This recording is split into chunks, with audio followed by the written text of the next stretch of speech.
great athletes in the long history of one of the great sports cities.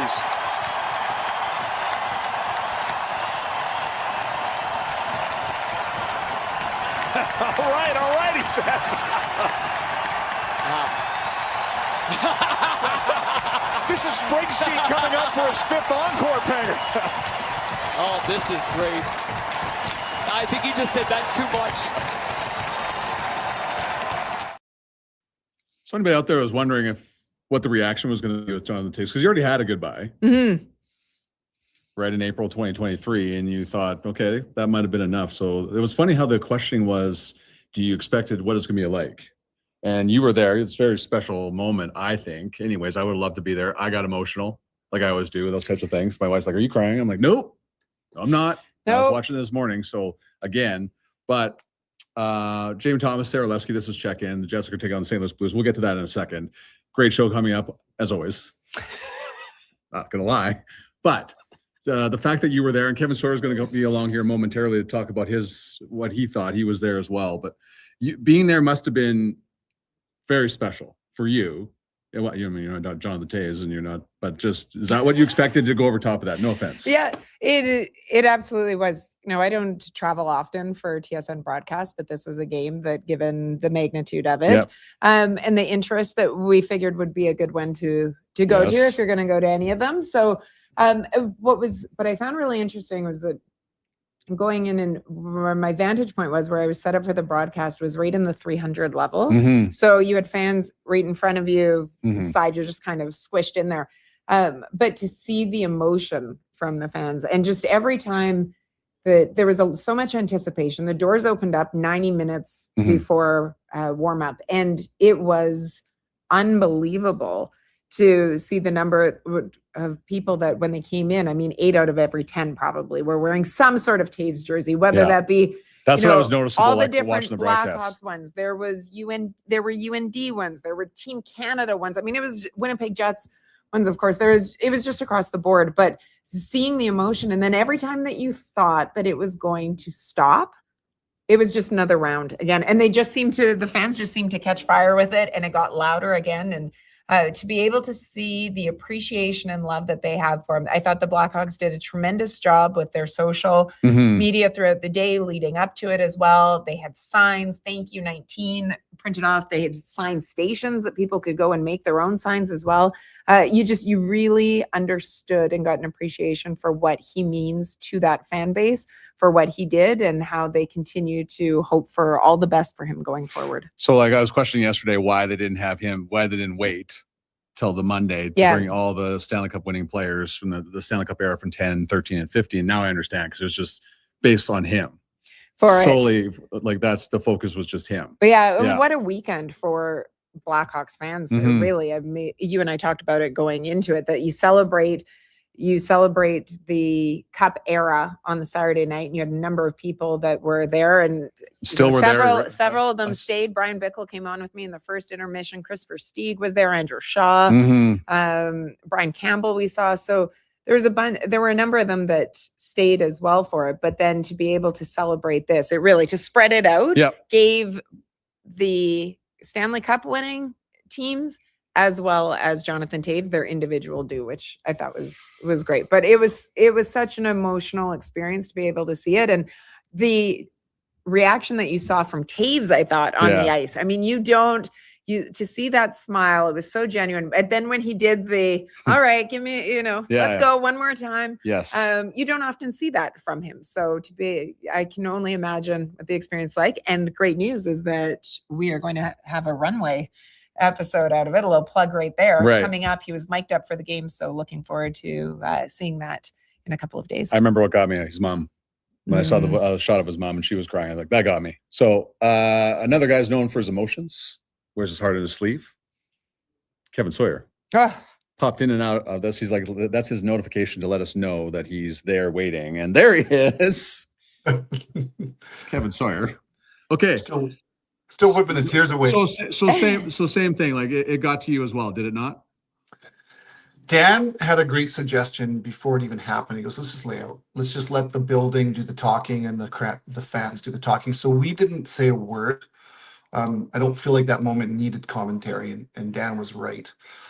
And then when we came out of it, Dan just looked at me and said, "Thoughts?" And I had to clear my throat, like I think Yes. almost anybody, and I wasn't ready to speak because I was so absorbed in the moment. And I mean, just to kind of add on, like being in the building, like watching that through your television, I think people feel the emotions clearly, but being in the building, you have to pinch yourself to say, like, I'm on a bus with a legend. I'm walking behind Jonathan Toews into the building and where he led this team for so long. We're witnessing this firsthand, and then to feel the emotions and the vibration of the energy. It was, well, listen, it was one of the many honors that you get to experience as a broadcaster or any capacity that you work in the NHL. It's why we're so grateful. But man, really glad to be along for the ride with Jonathan Toews' return to the NHL, and then obviously to Chicago. That was a 1-1. You want to keep going? No, You're still caught up in the moment. I am still caught up in the moment. Okay, so the fact that he already said goodbye to Blackhawks fans, did you think that they were going to top that afterwards last night? Because I thought maybe a little bit less than the love that he got in April 2023, but that was through the roof. I think if they did it next week, they would top it. Okay. I just think that true sports fans, certainly in our game of hockey, they understand how rare it is to be witness greatness. And like we're talking about a man that was a captain at the age of 20. Yeah. 20 years old. We all have children. My son's 23, my daughter's 21. To captain a team in Chicago, an Originals at 20, and to lead them to a Stanley Cup 3 times, but the first time was at 21. I mean, people appreciate that. Chicago fans are unbelievable hockey fans. So I wasn't surprised at all. Jonathan Toews, I would say, was surprised because there's such a balance between focusing on and enjoying that moment, which he's done a better job of in his life this year. He's talked about that, but also focusing on playing well and winning a hockey game. So I think that, he probably wasn't plugged in like the rest of us where we're just waiting for this. But I wasn't surprised at all. They would do it again. You know what I think added to it as well, the emotion for it and that connection is it's the original 6 aspect, but it's also where that organization it was terrible when he came in. Yeah, it was in a bad place. That's the part too that I think adds to it. Don't you think, Kev? That it's not as if this was a team that he started to captain. You go, okay, they have had so much success recently, or they're usually in the playoff position, and they're a top 10 team in the NHL competing. This was a team that wasn't on local television, that was blacked out all the time, that was getting 6,000, 7,000 fans to a game when he started, and to go from that to the highest highs, and for him to, I think that just adds to it. And I think it adds to the uniqueness of what he accomplished, because it wasn't just handed to him in the sense of this is a ready-made team that's just, at the peak. I'll be honest, after I retired in 2003, I stopped watching hockey for a couple of years. I'm sure a lot of guys do that. That's a separate story. And I forgot that Chicago was basically off the map. I did. Yes. And I remember coming back and hearing of this Jonathan Toews. He's been my sister's favorite player since World Juniors, etc. And so kind of watching that story unfold, we all know this peripherally at least. And I was in a locker room and a coach even. You can have, your son can be amazing players all around you. But if it's not guided properly and led properly every single day, then you just have good players on a bad team. I don't think it can be overstated how important Jonathan Toews' role was in Chicago with Patrick Kane, Duncan Keith, Seabrook, all the players. They understand how important he was. Captain Serious, all that thing, but to keep things focused every day to strive. I listened to Tom Brady talk a lot about what Bill Belichick did for them and what Tom Brady did for that franchise. It was the expectations every single day in practice, in the way you conduct yourself to achieve great things. It wasn't a fluke, or it wasn't just because they had good players. If they didn't have Jonathan Toews, I don't believe that they do what they did. They're not even close. That's how important he has been. And to add what we just said, to do it at 20 years old, it blows my mind. But yeah, like I said, an honor to be a part of it. Okay, so let's speak of the game itself. And I just saw a great comment. The Toews line was the Jets' best line last night. Agree or disagree? I agree last night, and I would agree for a number of games prior to leading back to the Christmas break. I mean, the Scheifele line, without them, where would this franchise be? They weren't driving last night. You can't lean on them to do that every single night. Last night they needed to be better for sure, but the Toews line with Velarde and Perfetti is proving to be like this three-part epoxy. I kind of described it last night, Jamie and Sara on the broadcast, because I think Cole Perfetti needs two big men like Toews and Velarde for a couple of reasons. He dips in and out. They're going to earn him the puck. They do things he can't do, but he does things that they can't do as well. But the biggest difference on that second line from when this team, quite frankly, didn't have a second line, nothing even close that would identify as a dangerous second line, is the fact that Jonathan Toews' game has found another level. Gabriel Velarde has been taken off the top line, and that has allowed Cole Perfetti now to be the best version of himself. There's more to give. He needs to score more, but they're getting chances. They're controlling play. They've been great, and I think a ton of credit goes back to Jonathan Toews, at the risk of overdoing it. How far he's come from the beginning of the year to where he is since Christmas break is hard to measure. But put it this way, there was nothing that this franchise, this team needed more this year than that second line to start clicking, because everything from there started to fall into place. Third line, fourth line, etc. Couple of things. Lots of fans agreeing with you. Lots of viewers agreeing with your assessment. There was a comment that no one recognized you because they're used to seeing you in a suit and tie, not with the T-shirt and "I give up" toucan. But that's exactly what's happening here. I'm going to tell you for free. Okay, so this is all positive, but listen, how devastating is that loss last night? Period. It's almost unforgivable, and everything is forgivable because the sun comes up every day. This is being critical, and for me, but that's what I get paid for. Is I've never accused this team of having a effort-based performance on the negative side, and I'm not saying that there wasn't effort in that game, but when I look at this and I say you don't have to look very far for motivation. If it wasn't Jonathan Toews' night, to me, there's more. The cup is brimming over the edges with motivation. This is the team that is the first step in your way of a playoff line. Period. They're 1 point ahead. You're a way better team than Chicago. The Winnipeg Jets are. I thought they were excellent in the first. They came out in the second period and they were just okay. And to me, that's unforgivable in that sense. And then you add on top of it, you got to win this one for Johnny. If nothing else, you got to play with such desperation for that man. And he would say what's more important is the 2 points, and he would be right. I thought that it was casual in the second period, and then the Jets pulled it back together in the third. But the defense for Chicago, they are getting better. They are big. They are hard to play against. That one was a 60-minute effort required, and I felt like the Jets were 40 minutes hard, 20 minutes just okay. And this time of the year, we all know the run that they have to go on. That's a team they had to knock off. It's disappointing. Okay, so we need an explanation. What's the name? It's the THNDR. So we've had questions. Are you on Tinder? Which is obviously not, because you have, it's obvious. Yeah, lovely girlfriend. 2, what's going on with that? Help us out here.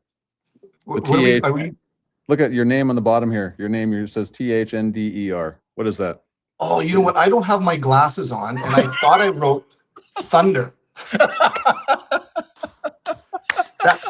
By the way, I used my phone in Chicago to meet the gang for dinner. Yeah. And I thought I put in Paisanos, and I walked 15 minutes the wrong way in the freezing cold wind. By the time I got there, I'm like, I'm not even close. 51 years old, I can't see much. Okay, so we were in Phoenix, Arizona, and I went to camp without a contract, and I had a good one. And Jeremy Roenick walked by as I was getting interviewed by a reporter. We had to cancel practice because lightning hit our practice facility, and it turned out all the lights in the freezing plant or whatever. And so as he walked by, he nicknamed me Thunder, because Lightning, not, and I was having a good camp. So I haven't actually even thought about that, but my buddies back in the American League used to call me Thunder. I thought, Yep. Let's see if Jamie and Sarah notice, but not Tinder, Thunder. And not Thunder. See, these are the things I had no idea I was going to find this out about you today. So that's why we bring you on. We never know what's going to happen. And we appreciate Jamie, it. I just have to say thank you for asking, because the last thing I needed right now is my handle to be Tinder and everybody going, what the hell is going on? Sarah, it's Thunder. I meant Thunder. I just couldn't see. I'm blind without my glasses on. Thanks, buddy. Thanks, Kev. Appreciate it. Thanks for having me, you guys. Kevin Sawyer joining us from his apartment. I was not expecting that answer. Not at all. No. But now we're going to have to call him Thunder. Oh, you think? Yeah. Yeah, that's like absolutely it's going given. forward. Absolutely. Just as we wrap up the Toews conversation and move forward, because Emily Kaplan's going to join us from ESPN, is going to join us in a few minutes.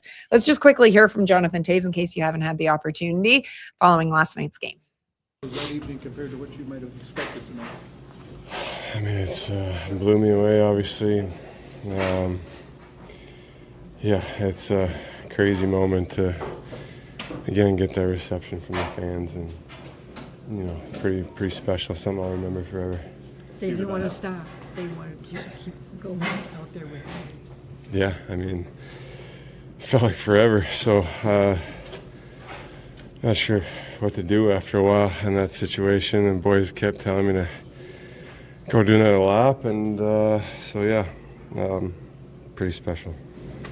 How hard was it to get back focused on the game once the puck dropped again? Honestly, surprisingly, I was just kind of excited that I could just play hockey after that, and felt like our line was creating tonight. We had our chances. Just I think they did a good job of clearing second chances and pucks around their net, and didn't quite sustain enough in their zone and to find a way. So got to give them credit for how they played defensively, and we would love to find a way to get a couple and get things rolling offensively tonight, but it's the way it goes sometimes.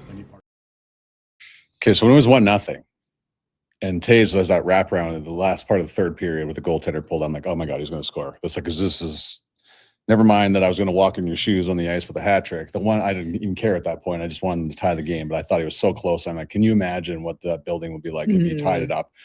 First off, huge goal for the Jets that they needed desperately. But man, I just the thought of him scoring there would have been electric. But again, disappointing loss. Yep. 9 points out of a playoff spot. Chicago's down 4 points clear.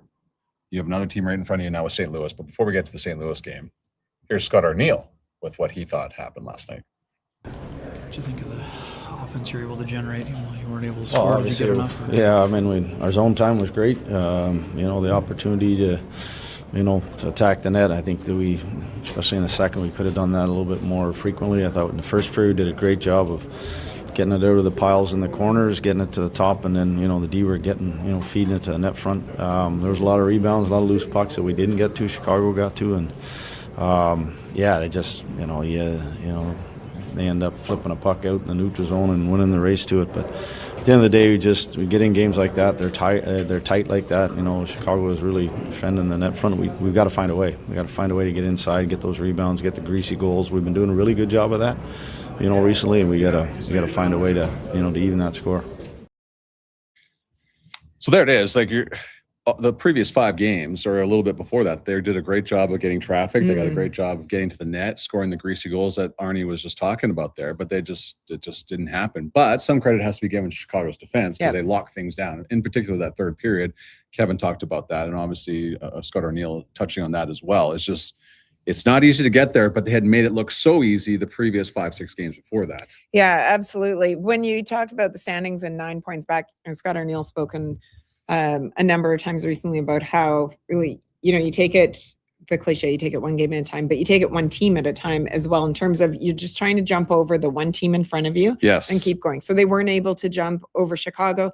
Tonight they play St. Louis. It's the first time that we've seen St. Louis back in the building since the epic first round series from last year. But now St. Louis is the team that is directly ahead of Winnipeg. And so this is not an easy back-to-back for them. I mean, St. Louis has underperformed this season so far as well in a big way from what they had hoped that it would be. But it's the second game back to back for the Jets. We got in at, I don't know. I mean, I would imagine that most players would get home around 2:30 yesterday by the time. When did you get in?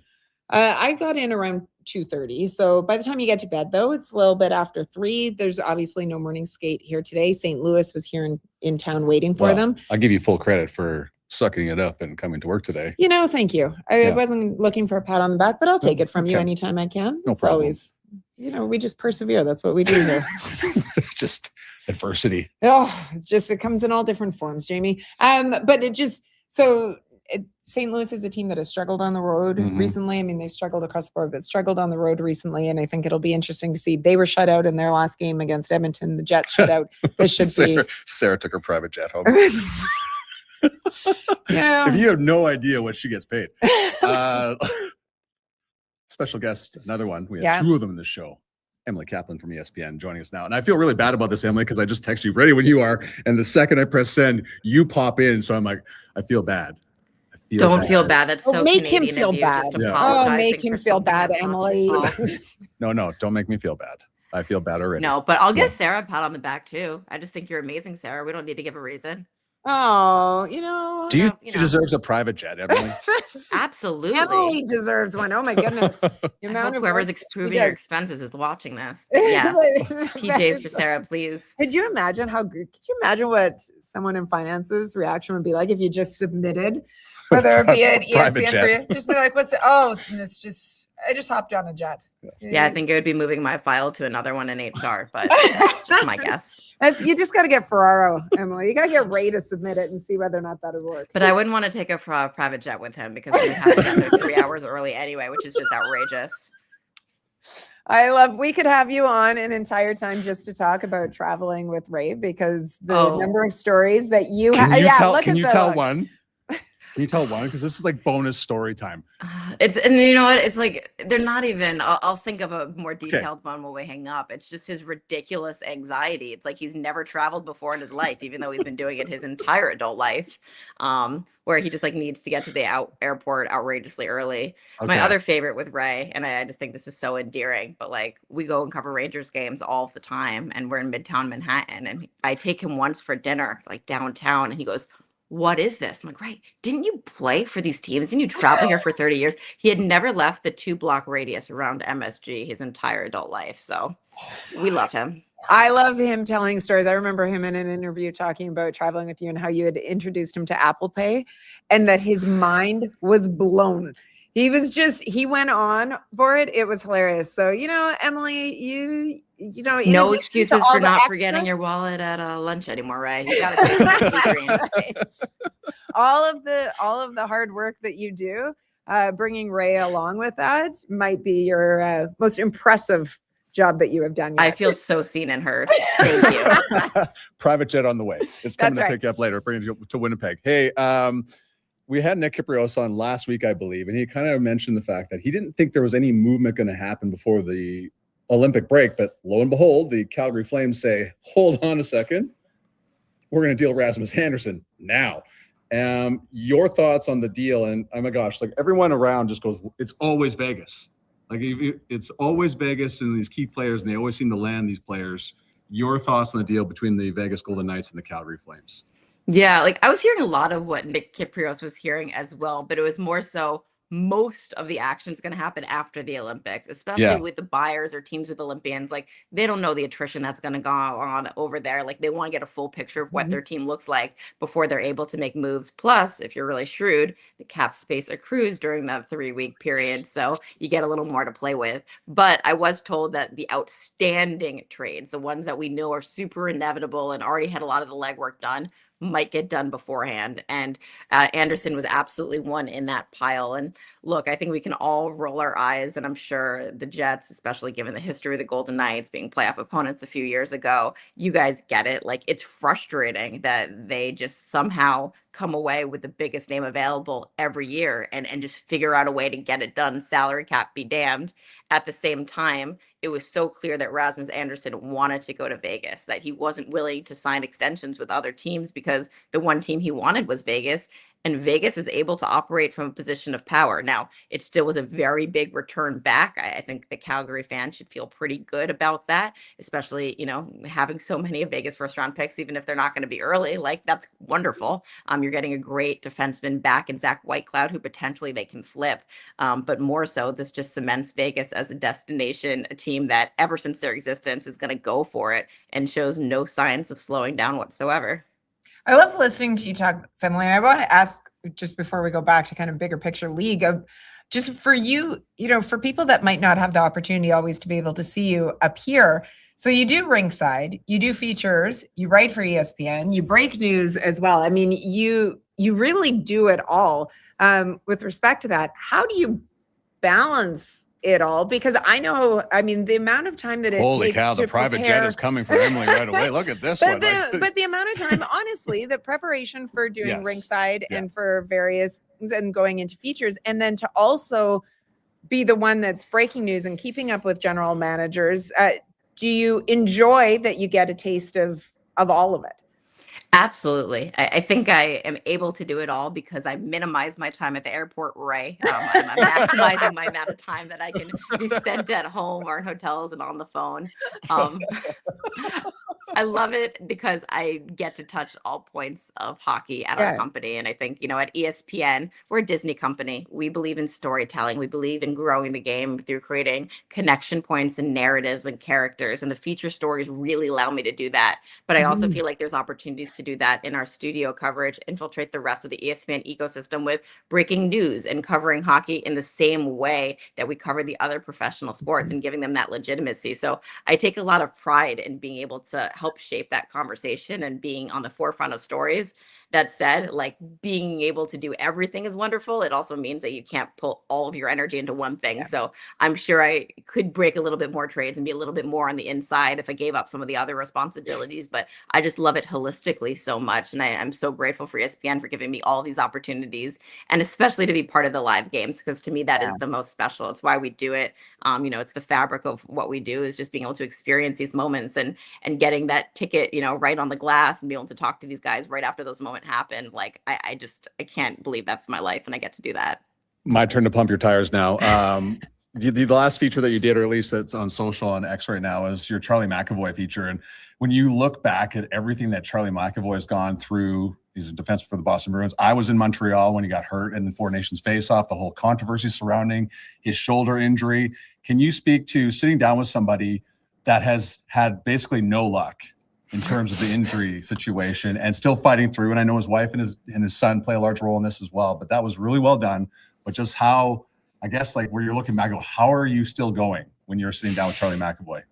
Yeah, well, I appreciate you, Jamie. And I think all the credit to Charlie for being such an engaging person, for really understanding, I think, the human side of the game, and being willing to be vulnerable and open up in that way, because we see him as a warrior out there. And I think a lot of fans had some understanding of what he had been through, especially just the large absences he had for both the Bruins and Team USA. But they had no idea the mental toll that took on him, but also his wife, their young son, their extended family. So just asking some open-ended questions and letting him dictate the conversation. I was told going in that Charlie's a really private person. I had known that his son was in the hospital during that time, but I was told, like, don't go there. Like, he really doesn't want to. But just opening up of, he's kind of mentioning his wife and the things she does. And I just say, hey, like, is there an example of something your wife did that really stood out to you during that time to support you? And that's when he started opening up the emotions about his kid being in the hospital, the rock that his wife was, just how uncertain and challenging the time was when he's going through it on a really physical level as well. So altogether, I think it was just a great reminder that as wonderful as these guys are on the ice, they're all human beings. They're all going through it too. They all have families and relationships and anxieties. And I am just really appreciative for Charlie for showing that on our national audience. Now, his son was in the hospital after he got hit in the jaw with the puck, right? Exactly. So yeah, he comes back from Montreal. He knows right away it's super bad, like lost 4 teeth. He now has 3 plates in his lower jaw. And as he's admitted to the emergency room, his son is there for a separate medical issue. And so his wife is shuttling back and forth, driving Charlie home because he can't drive because he's got the broken jaw, tending to their newborn son. And obviously that's a really scary incident. And coming home and just making sure that both of them got back to health. And the good news is they're both healthy right now.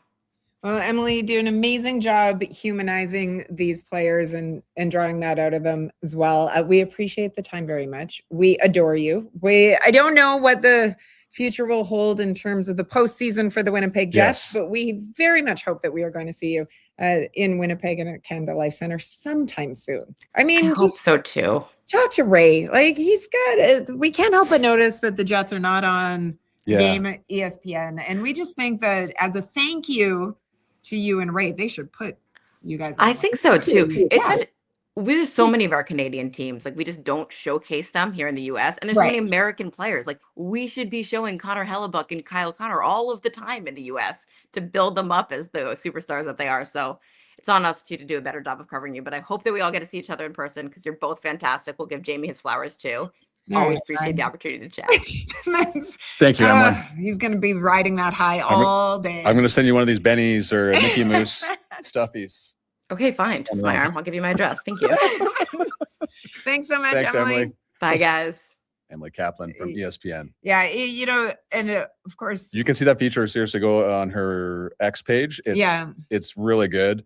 The stuff that Charlie McAvoy has gone through this past year is ridiculous, and the fact that he's back playing. There's a behind-the-scenes shot of him in the final of the Four Nations face-off, could not play, and he's like reading the start. He's about to read the starting lineup. He's getting really emotional. So it's such good stuff. Yeah, so I highly recommend it. Yeah, absolutely. She's very much worthy a follow because we don't get to see her all the time doing ringside unless the game is picked up north of the border. So Emily Kaplan, though, thanks so much to her for joining us. We are. Yeah, we're going. Winnipeg Sports Talk is coming up. We've gone over. We barely even touched on the fact they're playing the Blues. They're playing the Blues tonight. Huge game. We have no idea what the lineup's going to look like because there was no morning skate. So we don't know if there will be changes. I wanted to ask you if you thought there would be. So now we're going to have to wait until Thursday. And if there are, then you can react. Then I'll say, I knew that was going to happen. Obviously, you knew. Don't touch my second line. We saw that. Don't touch on my third line. Fantastic. Yeah. We love that. Salamonson was sick last night, so I don't know whether or not he'll be able to go tonight, but Isaac Phillips drew in very short order. So great to be able to see him. I presume that it'll be Eric Comrie in net tonight. Just very quickly, Eric Comrie, 2.8 goals against average at home. Yes. Versus just over 4 on the road. We don't need to talk about that. Just very quickly, well, no, at home. Yeah. Emphasize the at home. Yeah. And back-to-back. So historically, when looking at this season, the Jets have really struggled to find wins in the first game. That obviously held true again last night. Very odd. They have had a lot more success in the second game, so we hope that trend will continue through here tonight. Thanks so much for watching. Enjoy the game tonight. It was these are on quickly. These are the features of the game, which is why we didn't just bring Benny and Mickey Mouse on to add to the table. So this is the feature of the game. You can get them at your Jets Gear store as well. They're very cute. Here's the thing, the safe part, because when we had kids, I had the Kermit the Frog one with the beady eyes. Yes. I used to beat the crap out of my brother with that part, because they had the long legs, and I go like this. I'd swing it around and just go like this. Now it's all soft. Because of people like you. Because of people like me. Because of people like you. Yep. You can no longer have the googly eyes and the hard everything. The hard eyeballs. Yeah. That's because of. You're welcome. Yeah. Trial and error. Looking forward to what we hope will be a great game tonight. We always appreciate it. Also, very quickly, alumni announcement. Yes. It was announced this morning that an alumni game is happening in conjunction with the 2026 Tim Hortons Heritage Classic game. Well done. That is occurring in October here in Winnipeg. The alumni game is going to be on the Saturday. It is going to be here inside Canada Life Center. But stay tuned, because later today, the preliminary roster for both the Winnipeg Jets and the Montreal Canadiens will be revealed. So you don't want to miss that. Okay, before it goes, seriously, this is genius. Jamie is the reason everything has a warning label. You always wonder, why do they need to warn someone about this? Yeah. Right there. But we'll delve into that more on Thursday, because we've got a wrap. Because Winnipeg Sports Talk's already started. Yeah. And we appreciate all of you. It was great to see so many of you in the chat. Hope you enjoy whatever soup you are having today in order to stay warm. Yep. And we will dissect it all on Thursday. Yeah, and we'll talk about the alumni roster as well. It's going to be a lot of fun. Oh, it's going to be a great time. Thanks so much, everyone. Appreciate you checking in.